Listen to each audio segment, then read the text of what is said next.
I unexpectedly didn't make it home yesterday, and if I had known, I would have recorded a video ahead of time to maintain the daily upload streak. So, to make up for that, number one, there's been something special rolling around my head recently, and I was like, you know what, now's a good time to start working on that one. So, keep an eye out. And number two, more immediately, we're finally going to finish off the DPP Uber's Invitational with this final series between Gary, Oak, and High Lord. Now, it's potentially more than just one series, because Gary has not lost a single series in this entire tournament and is thus in the winner's bracket, whereas High Lord is coming from the loser's bracket. He actually lost in round one of the playoffs, so he's been in the loser's bracket as long as there has been a loser's bracket, and he still managed to win out and make his way to these finals. So amazing performances from both players, but Gary is at a huge advantage because he only has to win this series and the tournament is over. Whereas if High Lord wins this series, they have to play again. And then the winner of that takes the whole thing. But yeah, Gary has to win one of the two series, and High Lord has to win two straight. And to make things even more hype, this series is best of 5. So first to 3 wins, and let us begin. Gary is going to have a T-Tar against a DOA, and we know this dance by now. The move is largely dependent on both your team and how you want to play it. So with High Lord, we see him going for spikes. So he clearly prefers that layer for his offensive Pokemon as opposed to breaking a T-Tar Sash or Choppleberry. There's also the possibility that he thought, hey, if that's a T-Tar without Sash or Chopple, then it might switch out of the DOA, and I would love to spike on a Giratina O-switch or something. But even if the T-Tar does stay in, then I like that layer of spikes. And T-Tar shows payback, which makes it quite likely that it is choice banded. So, in comes Kyogre, and the reason why it's likely choice band is for that big smack against Kyogre leads, and fast Sash sets, they generally like Crunch. Not to say you can't run payback on those, but they like Crunch for being able to smack things like slower Kyogre way harder. So, of course, they still can run payback, but yeah. And of course, Bronzong is another one. That's a big one, especially against someone like High Lord. So it's not necessarily the case that payback signifies a non-Sash T-Tar, because even if it's not banded, then it can be like a bulky Rocks lead with Lum or Chopple or Custap even. But it does make it likelier. So, Kyogre comes in with a layer of spikes, in comes Latias unaffected, and High Lord goes right for an Ice Beam. Good move. Sting that Lati or that Palkia switch in harder than the water move. And if the T-Tar stays in with Sash, then you're not going to be taking it out in one shot anyway. So, in comes High Lord's trusty Bronzong on the Latias Roost. High Lord's really been spamming the daylights out of Zong, and in comes a Zong Punisher and Skarmory as Zong gets up rocks. So rocks and spikes, as Gary pops up his own rocks with Skarmory. That's an unusual choice, but it's going to pay off here because it means he's got the most important hazard as opposed to still not having it. Because that's a problem if you have Skarm early in the game and you can get up spikes and your opponent's answer is not something you can immediately rocks against. Like to take an OU example, if your rocker is T-Tar with your as a partner to Skarm, and Heat Train comes in on T-Tar on your Skarm as you spike, then you go right to T-Tar and pop up the rocks, no problem. But if the opponent switches something like Infernape, then you've gotten the spikes and the Infernape switch, but you can't respond with your rocker. And that is going to make dealing with something like Dragonite a lot harder. So in Uber's terms, we can see here, if Gary had spikes somewhere else, Stealth Rock somewhere else, and he popped spikes here as Darkrai comes in, then spikes are nice, of course, but he's not going to get up rocks in the face of a Darkrai that hasn't Dark Voided something yet.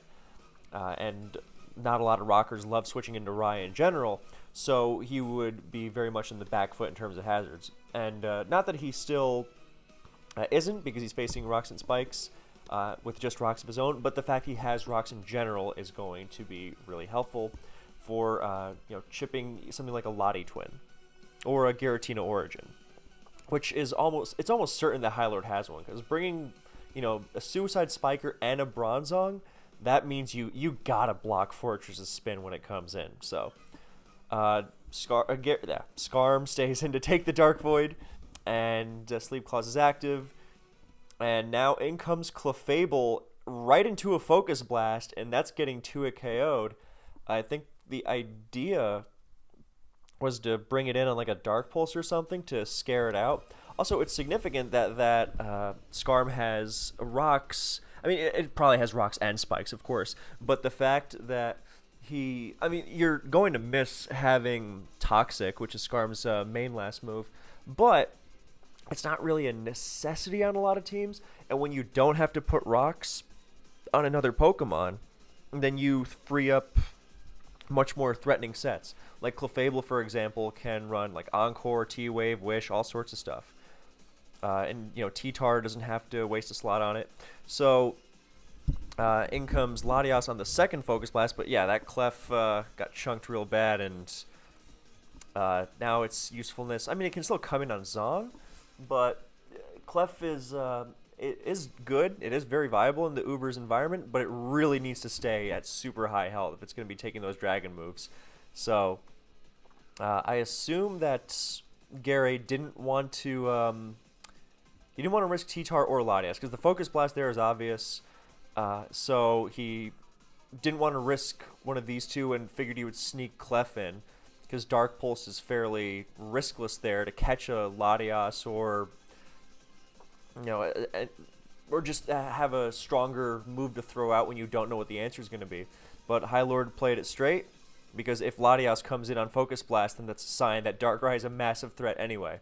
So nicely done there. Bronzong comes in on the Latias T-Wave, and Bronzong shows that it does not have Leftovers or Lumberry, and that could be big. It could be Akka, it could be Custap. Those are my two best guesses. And a double switch to Dialga, great move, as there's no way that Latias is staying in there, and like Scarm or Clef are going to come in to try and take advantage of Bronzong's passivity, and High Lord does not give that chance by doubling to Dialga. Now Giratina O was an unexpected choice to come into the Zong there, maybe to I don't think he had anything to fear from Explosion, because it's not like exploding into a sleeping Scarm is the best use of your Zong, not at all. So I think he just wanted to go more on the offensive with Giratina O, with rocks up, because he's not going to be switching into that very well. So it was a nice idea, but a High Lord's double switch to Dialga covers that as well, and we're likely going to see a Scarf Draco Meteor here. Scarm has slept one turn and takes the Draco Meteor decently.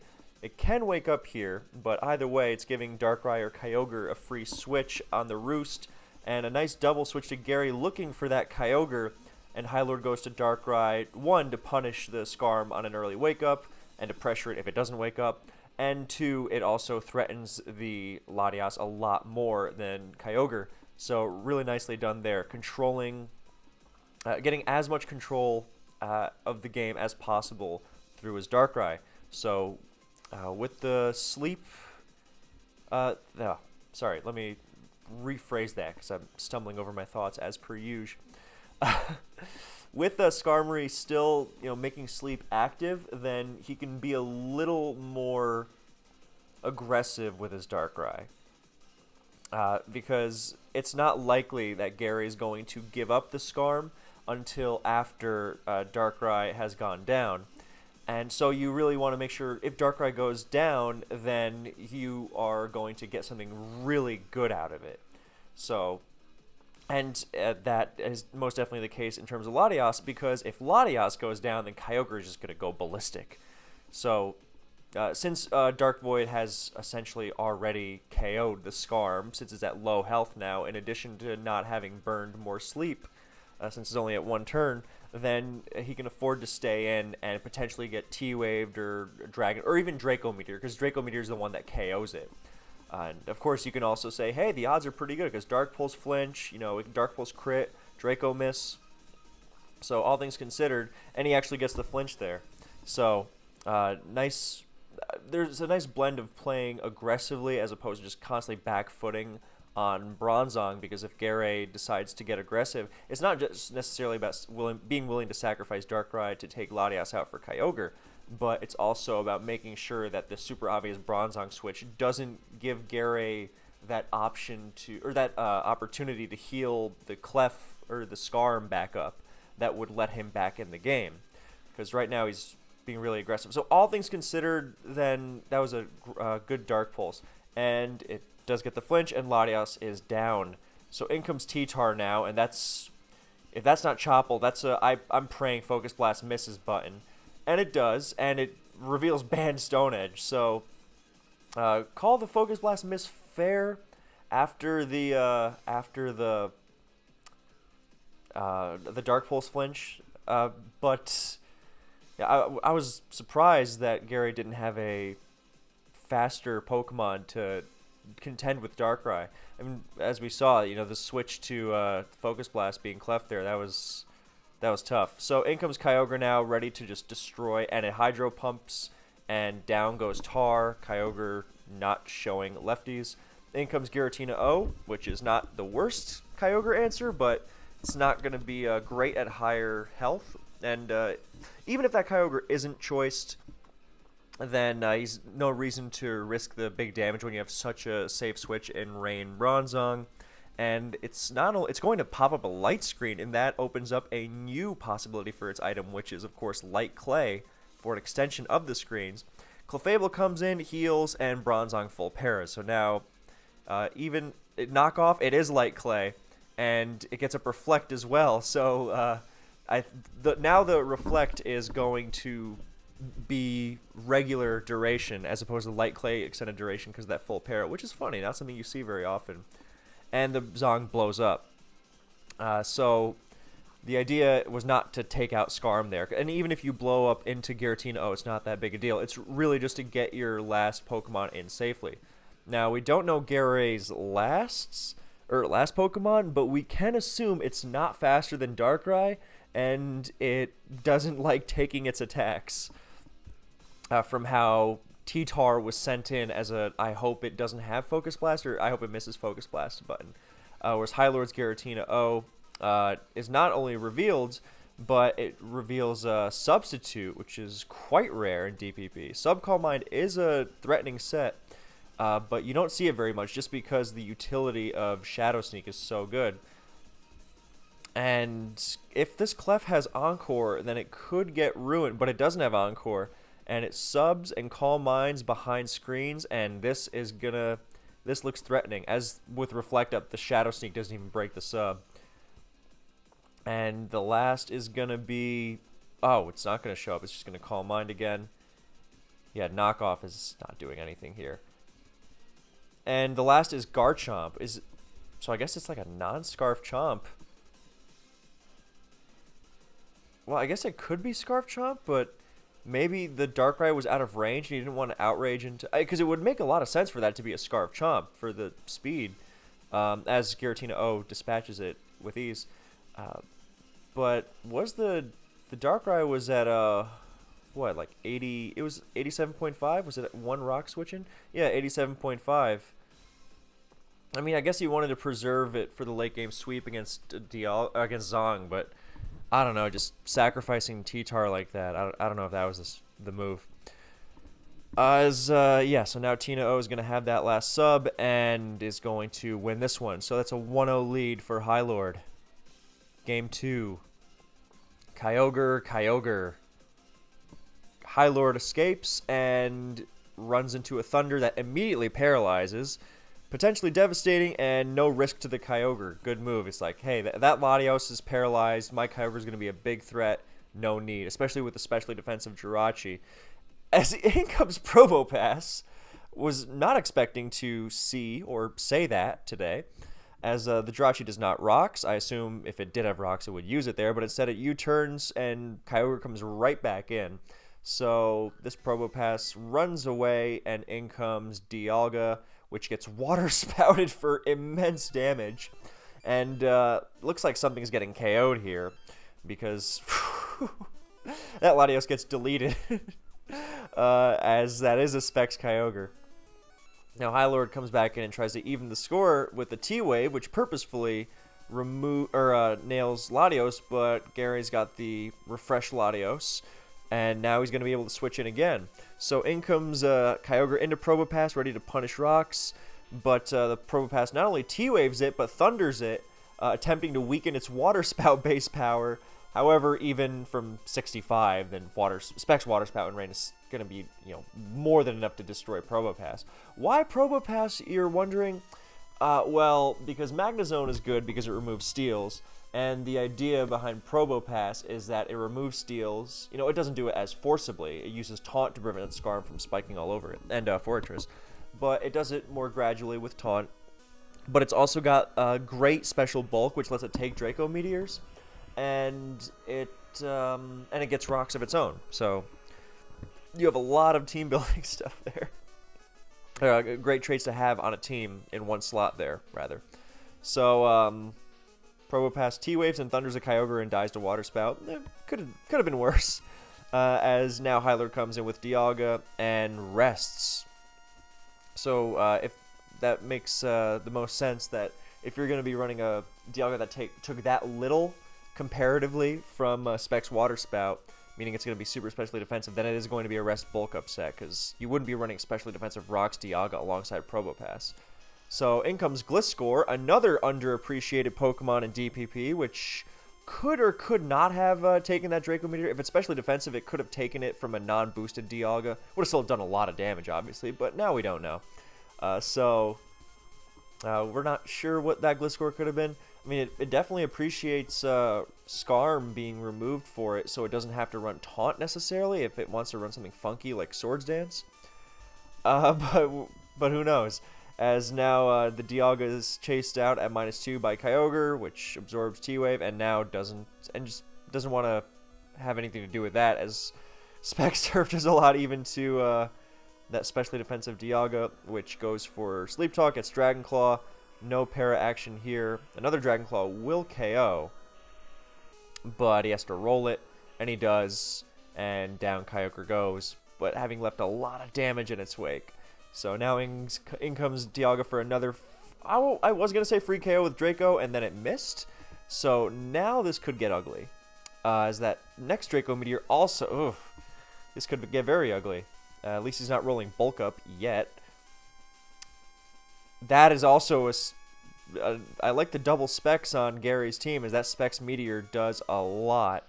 And it is going to 2 KO, even at -1. Oh, I'm so sorry. That is not Specs.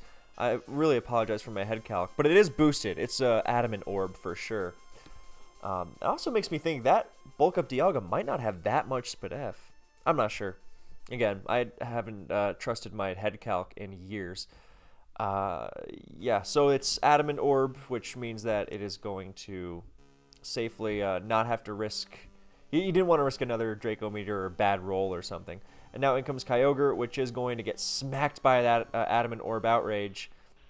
And T-Wave, thank God that didn't activate Lum or something, because then I would just think I've really lost the plot in terms of damage. I'm just consoling myself with the knowledge that it was in fact boosted. Hylord goes for I think that was more of a desperation T-Wave, like trying to catch Gary on the choke, as opposed to him really thinking Latios would come in because he's so far behind. Or you could also say, hey, look, that Dialga Outrage ran out and it's paralyzed and confused. The odds that it actually moves are very low. So I'm going to T-Wave, which also catches Latios, but it will also not KO Dialga and thus give me extra leftovers to potentially take Latios on.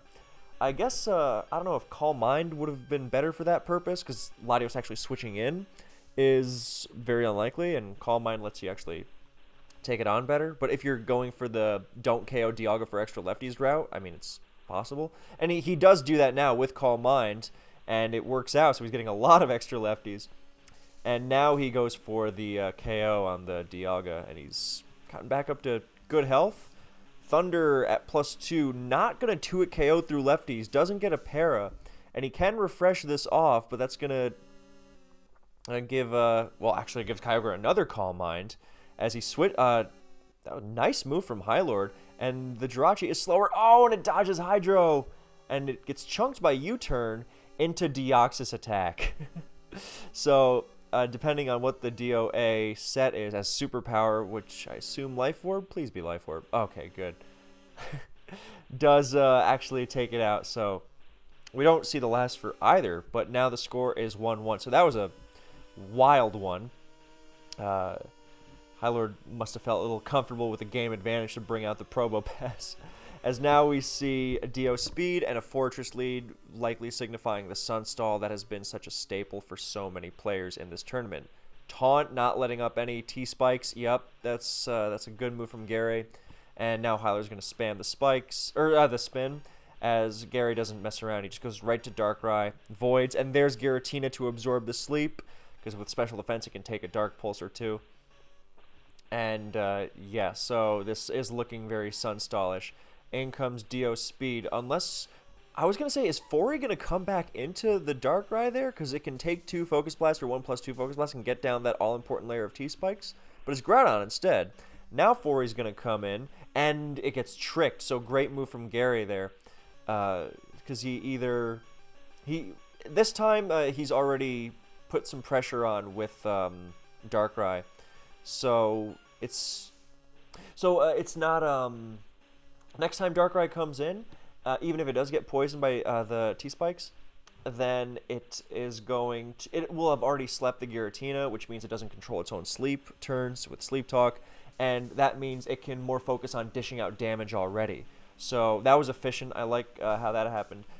In the event that Fortress did switch in there, and he had the Dio versus Fori matchup once again, but this time he has the advantage because Groudon switches out of it on an assumed taunt, and of course Trick would have ruined Groudon as well. But this time Fori is locked in, and now it's going to lock into Spin or Payback or something. No, yeah, Spin. You got to prevent those hazards. But he taunts just to make sure those T-spikes still don't go down. I suppose he still could have taunted again, even if Fori did come in, but I like the idea that he could have tricked there as well, even if he did come across that matchup once again. Just because, I suppose, he could just go for the taunt. There's no rush for him to reveal the Trick Scarf, and he really wants to avoid those T-spikes. I mean, he would have the option to Trick there, because now knowing that he's Scarf, that opens up a lot about how he can play this. So he's going to go for T-Wave as well, and that's really helpful because now he potentially doesn't even have to switch out and then switch back in to get the hazards. He can just wait for Fortress to full para, which, yeah, we'll see how long it takes before this goes wrong, because he doesn't want to get down to like 10% or get spin KO'd. I mean, it would be very unlikely for that to happen. Not because he just needs one full para, and 25% stacks up over a period of several turns. The real question is, once High Lord full paras, is he going to stay in and on the Giratina switch? There's the full para, or is he going to double switch out to get rocks? He stays in, goes for spin. Maybe Gary doesn't have a ghost. He goes to Kyogre, reveals no lefties, and now double switches to Dio Speed on the Blissey. And now in comes Fori again, and he doesn't bother taunting. He knows Groudon's the rocker. He's just going to get that spike. And he taunts, and High Lord spins again, really daring him to go. And there's another spike on full para. And now really daring him to show that Giratina, and now he shows it. And now Fortress is, well, if he spins again there, that's I don't even know that's a great move, because it can so easily go wrong. But Gary makes a great move going to Dialga, gets up rocks, and now the pressure is on. He's not facing any hazards. Now, Cress is, of course, no longer a threat because it gets crit by Draco. And I was going to say, that's a really strong Draco to KO on a crit. That means it's doing over 50, without it, which most Dialgas cannot muster, and then the Life Orb kicks in and it makes sense. Now, the Dialga is not as... the Cress was relatively threatening, even in rain, as it is to offensive teams in general. But with the hazard pressure, then the method would be break down the rest of the team, and then you can solo or focus all your efforts on the Cresselia. Like, Cress isn't going to want to go one-on-one against things like Kyogre and Giratina Origin when its recovery is Moonlight, and Moonlight only heals 25 in Rain. Yeah, no, it's 25. It's not 33. I'm not insane, right? Who knows? Anyway, Groudon comes in. It's going to get the rocks on the -2 Kyogre, but that are on the -2 Dialga. But now Kyogre's in with rocks and spikes. Blissey and Giratina are both really threatened. And that last is probably... Oh, and there's a Water Spout, which gets a crit but takes out Giratina, so that's getting 2 a KO too. And this team is, really intent on blowing through Stall, which is a good choice given how Sunstall has been so popular in this tour. If you run like a generic offensive Kyogre with like T-Wave and 3 attacks, then you're going to get stuffed by teams like this. But with these strong Water Spouts and Hazard support, then switching in is going to be a nightmare. Now there is the Scarf Dialga trying to clean up because you got a lot of offensive pressure. This is why Dialga is so good on these defensive teams, because it forces you to have and maintain a backbone if you don't want to get cleaned up by it. So we're probably going to see a Dio Speed sack here. Yep, because it's the least useful. You don't need that second layer of spikes. And, I mean, Gary shouldn't be crumbling to opposing, to Dragon Pulses like this. So in comes Fori from High Lord on another Orb Meteor. He's preserving his Scarf Dialga for the win, as Fortress takes a ton of damage. And Gary goes right for Thunder, doesn't even bother going to Giratina. That's a great move. You could say, oh, don't risk the full para, but Gary recognizes, look, if he gets that layer of spikes off, or T-spikes, that makes Giratina or Dialga, have the potential to sweep my team that much more easily. So there is a such thing as being too safe around odds, and recognizing how backbreaking that can be. And of course, if he is going to go for the spike anyway, which he is, because there's no way he's going to bother spinning and doing nothing into Giratina, then you may as well just go for Thunder. So great move from Gary. It seems like a more obvious move, but these kinds of obvious moves do have a lot going on behind them, and that's why they are important. That is why I like to single them out. That is why I like to ramble. That is why my videos are so long. In comes Dialga again. It's got a free KO with Meteor, it looks like.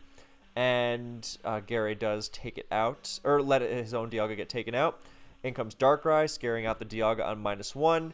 And it looks like at this point the game is about out-sacrificing the other. And with Dark Void, not only does Gary have 4 Pokemon to High Lord's 3, but he's got, with Giratina getting KO'd, and Blissey didn't want to switch into that near full-powered Water Spout anyway with Rocks and Spikes down, which is why Kyogre is such a terror. And sometimes people forget, oh, Specs Kyogre, no one uses that, and then it does things like this and just obliterates it.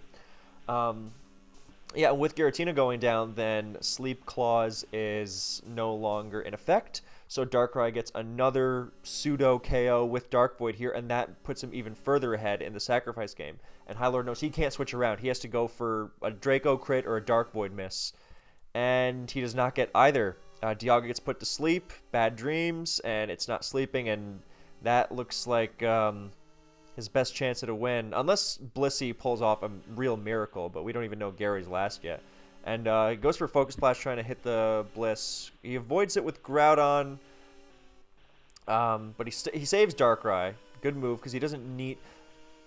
Yeah, no, that's a good move. If you can preserve the sacrifice there, because Kyogre's health isn't really important. High Lord makes a great move there going to Blissey, knowing that if Darkrai attacks, it's not going to be with Focus Blast again. He's just going to get as much damage on the Groudon as possible. But, also knowing that, hey, I can use the sacrifice, I can use the extra pivot, and Kyogre's health is not really important.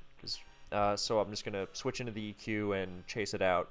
Go from there. But High Lord soft-boiled just in case, and now Giratina has a free switch. And Blissey goes first, soft-boiling again, trying to scout what Giratina's going to do, if it's Outrage or Will-O-Wisp or what. And Giratina uses Roar, so great move, trying to drag in drag in the other Pokemon, weaken them, and do what the plan would have been against Cress. Weaken the other Pokemon, and then you can isolate that one potentially threatening thing and bring it down. So, Dialga being dragged in is also helpful because it hasn't slept at all. And if it does have Sleep Talk, then it still needs to roll Draco Meteor and hit it, because Dragon Pulse won't KO. So we don't know the rest of this set. Groudon comes in. He doesn't stay in. He goes back to Blissey. Draco Meteor brings it down to roughly half. Gonna get soft-wielded, but gonna get roared again. This time Dialga's getting dragged in. Still has a couple more hazard switches in it, but now we got that Sleep Talk thing. Is he gonna go to Darkrai and try and bait it? No, he's not. He's just gonna... Oh, he is. He is. Okay. So now he knows that... Yep, okay, so the Dialga does not have Sleep Talk. Or does it? Or was he trying to fake it out? Because now Blissey's switching around, and now the Dialga gets doubled into. Well, this is the Dialga's last, stay in anyway, because it can't switch into hazards again. But... Oh, no, he... Oh, I think he... Okay, so the plan wasn't, I'm just going to fake him out into Sleep Talk, as Gary makes the right move, because he'd rather lose Darkrai than Giratina. But Hylord is trying to sacrifice his Dialga so that he can solo with Blissey, because that's pretty much his best choice at this point anyway. Because once Giratina can't roar it anymore, he's going to have to prove that, and there's Toxic, so he's on even more of a timer. Once he can't roar it out anymore, he's going to have to prove that he can actually hurt the Blissey, and that is dependent on his last, because once that Specs Kyogre isn't at full health, it can't blast through with Water Spout, then... Yeah, so could even see Hylord sag Groudon to Draco Meteor here, but he doesn't. He goes back to Blissey, and Gary makes a great move and roars again, seeing how likely that move was, since it's safe. But now he is going to stay in with Groudon and Dragon Claw. Okay, so he doesn't Draco Meteor there. Did he die to poison there?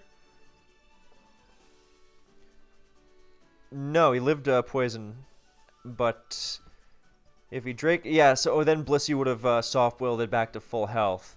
So, solid move, because then he can get his last in against Groudon, and Blissey won't be facing the last at full health. So, nice move, because if Groudon stays in and KOs it, Blissey's not coming in at full, it's coming in at half, and if Blissey does come in, then, yeah. I'm just really trying to not repeat myself. So now, that was a great move. Less prediction, more positioning. And in comes Kyogre, and it's going to go for... Oh, no, it's just going to set up the rain. Does that mean the last is a swift swimmer? It does. It means it's Kyogre. Is it going to be Specs, or is it going to be mixed? It's going to be mixed, and Life Orb, Waterfall, and Rain is going to clock Blissey from half. So beautifully positioned by Gary there.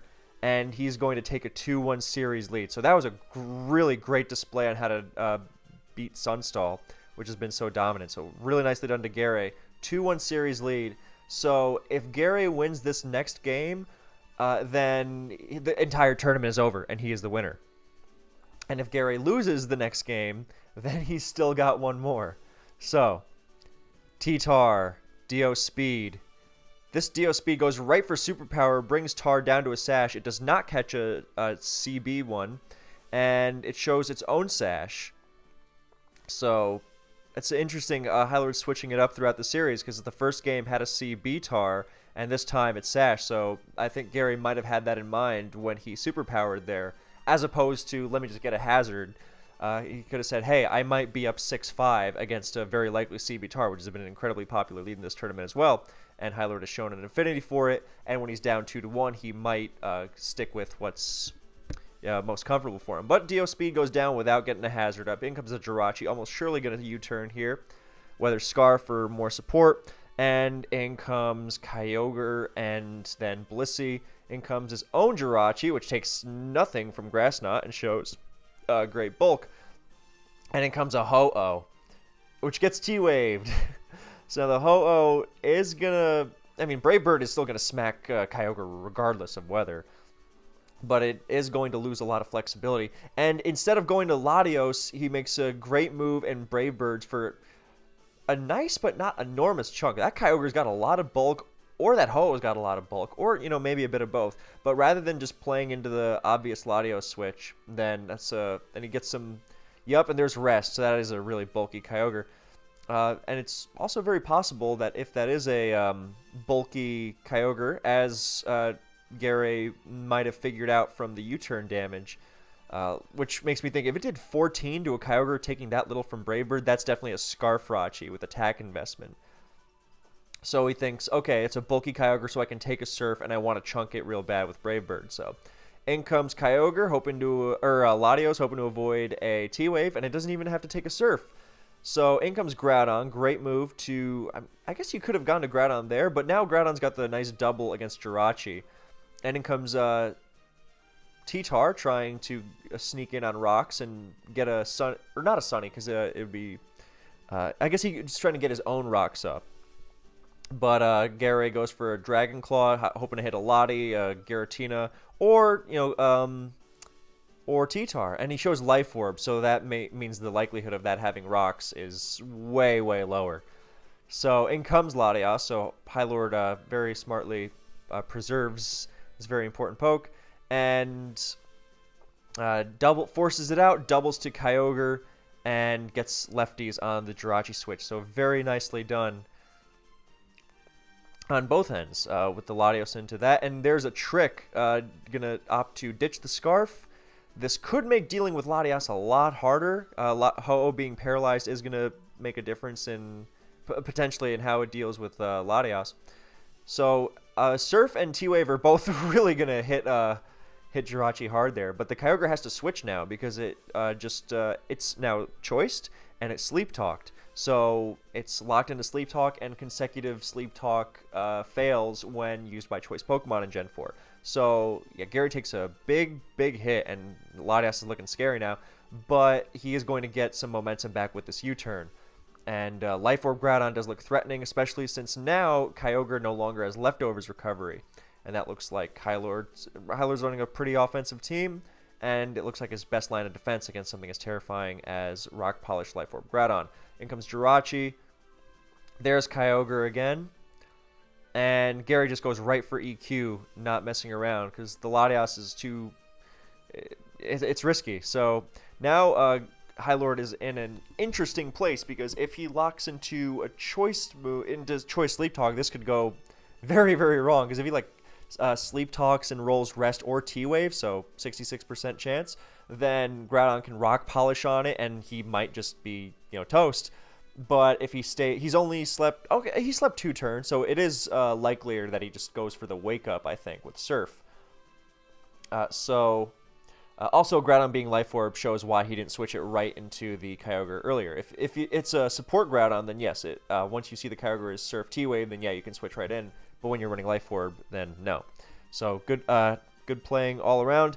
There's Kyogre. I'm really trying to stop myself from going down 16 different rabbit holes right now. But that was well measured by Gary. And now I think he's just going to go to Latios, because the Surf is just too... I mean, if Hylord wants to tackle that somehow, then he could double switch, but the question is to what? He's going to go to Jirachi and get sacrificed. I don't know that I guess he was trying to avoid T-Wave?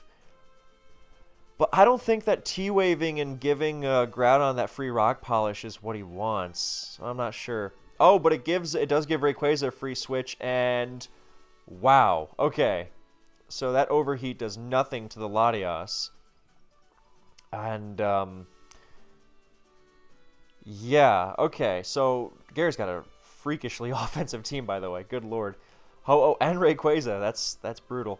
But Hylord makes the nice move to Latias, which I guess if it is DD Rayquaza, you're gonna force it to DD and Outrage, and then you can beat it with your Jirachi.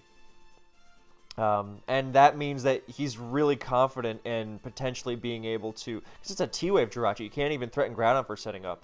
So if that is the case, then it means he's willing to, I mean, maybe he's not willing to sack Latias and he knows he has to play a risky game because we don't know the rest of his team. He's going to draw the Outrage and then sacrifice the Kyogre on the Outrage so he still has the Latias. I mean, actually, Latias taking any damage makes it 100% in Life Orb Dragon Claw range. So either way, once you go to Latias, you commit to, I'm going to have to, well, you pretty much say, I have another way of dealing with the Rock Polish Groudon. So, but that Latias switch, which was very much not guaranteed to work out, I mean, if it SDs, if you're thinking it's SDing, then it's going to live a +2 without a +2 hit without rocks. So that would have worked out. And looking back at it, if he's got the Iron Head Jirachi follow-up, it might have been more prudent to get hazards, because imagine how much pressure High Lord's under if he's dealing with these threats and hazards. So now he has no... he does have Ho-Oh, but it's in range, so Thunder is going to threaten it real bad. So he's going to try to pivot around it with Groudon, Dragon Pulse into Thunder. Yup, but Ho-Oh's still going to be forced into Roost. Oh, he's not going to go back to Ho-Oh. He just takes it out. Alright, so... but High Lord's way ahead now. And Palkia is looking really dangerous. He's going to sack Rayquaza. It's pretty much all or nothing with Ho-Oh. And not to say that Ho-Oh can't do it. I guess Lottie... no, if he's got HP Fire, maybe. But the Ho-Oh being paralyzed makes it much more difficult. So there is HP Fire. Wow, this is intense. If High Lord's got like a Scarf Garchomp in the back... well... it's tough to imagine that being a non-Scarf Palkia and a Scarf Garchomp. There's a lot of things it could be, but I think the reason he switched out of that was less I'm not Scarf Palkia and more I'm locked into Spatial Rend, which does not KO, so I'll do Latios from full. So the Jirachi protects on another HP Fire, and he's going to pivot to Kyogre to reset that HP Fire, but I don't know that that's necessarily going to... well, okay, he pivots back into Grass Knot. After getting the extra Protect health. So beautifully done by High Lord. As he oh, well, now he protects, and now Ho-Oh's in for free. He's still got the Kyogre set. Oh. He wasn't expecting the Protect. I don't know. I guess...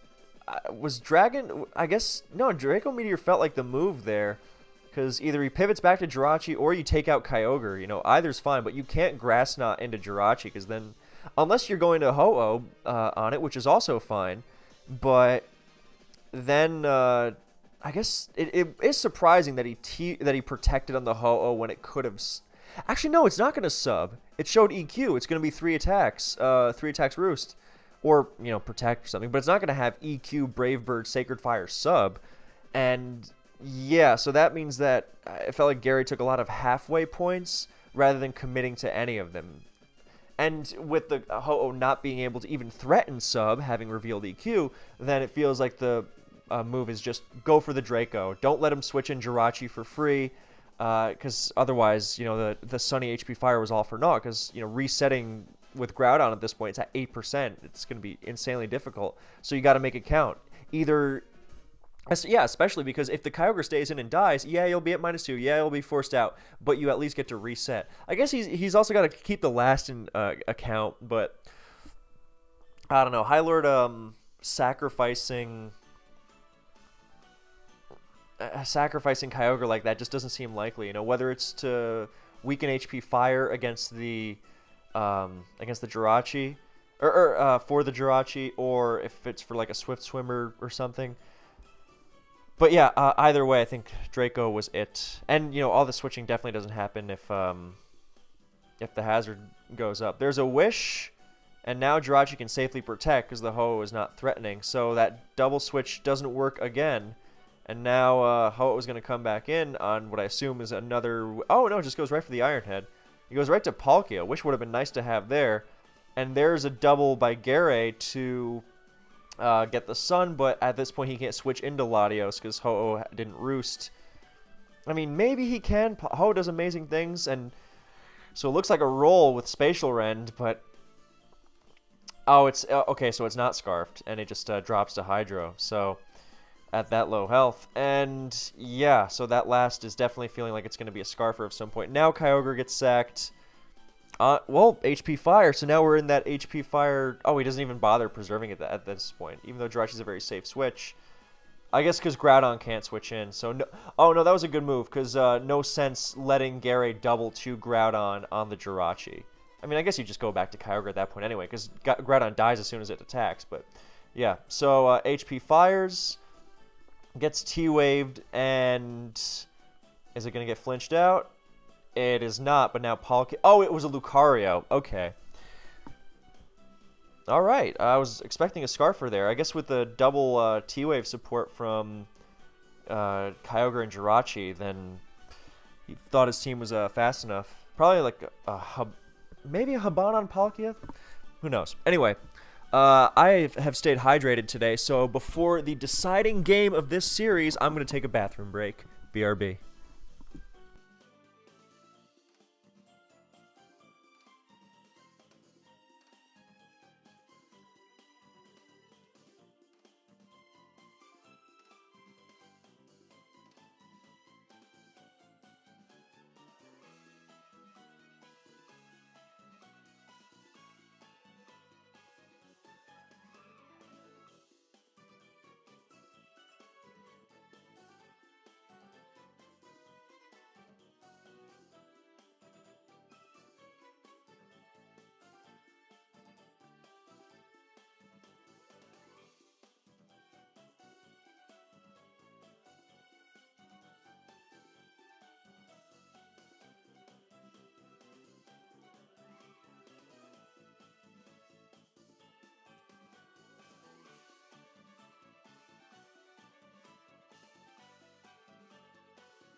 All right. The decider for, well, potentially the tournament still. Gary wins, tour over.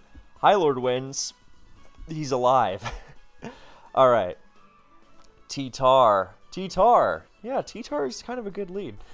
So, rocks and rocks. So, very unlikely. Well, actually, they're definitely not going to be banded. Banded rocks T-Tar, that's just trying to do too much. So, they're not banded, and they're. I guess it's less likely that they're Lum. They're probably Sash or Chopple at least, because they're not afraid of the other one fighting moving them. There's EQ and Counter. So Counter's a cool choice because that completely ruins Groudon doing stuff to you. And EQ is an intriguing choice over Superpower or Low Kick because it punishes Jirachis.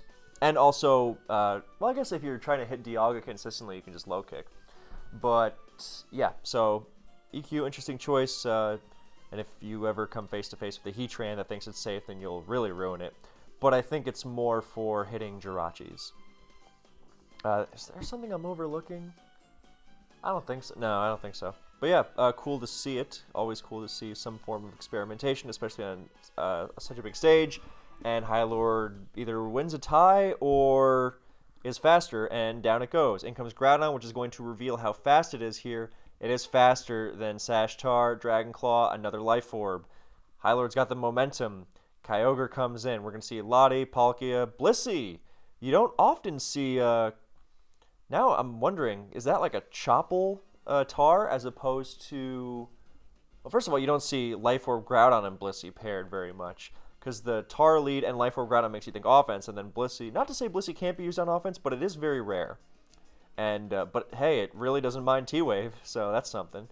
But now I'm thinking, was that necessarily Sash, or could it have been Chopple? I mean, because that does say something about the team, because if it's Sash, we're moving at a much faster pace, whereas if it's Chopple, it's more likely this is a bulkier team.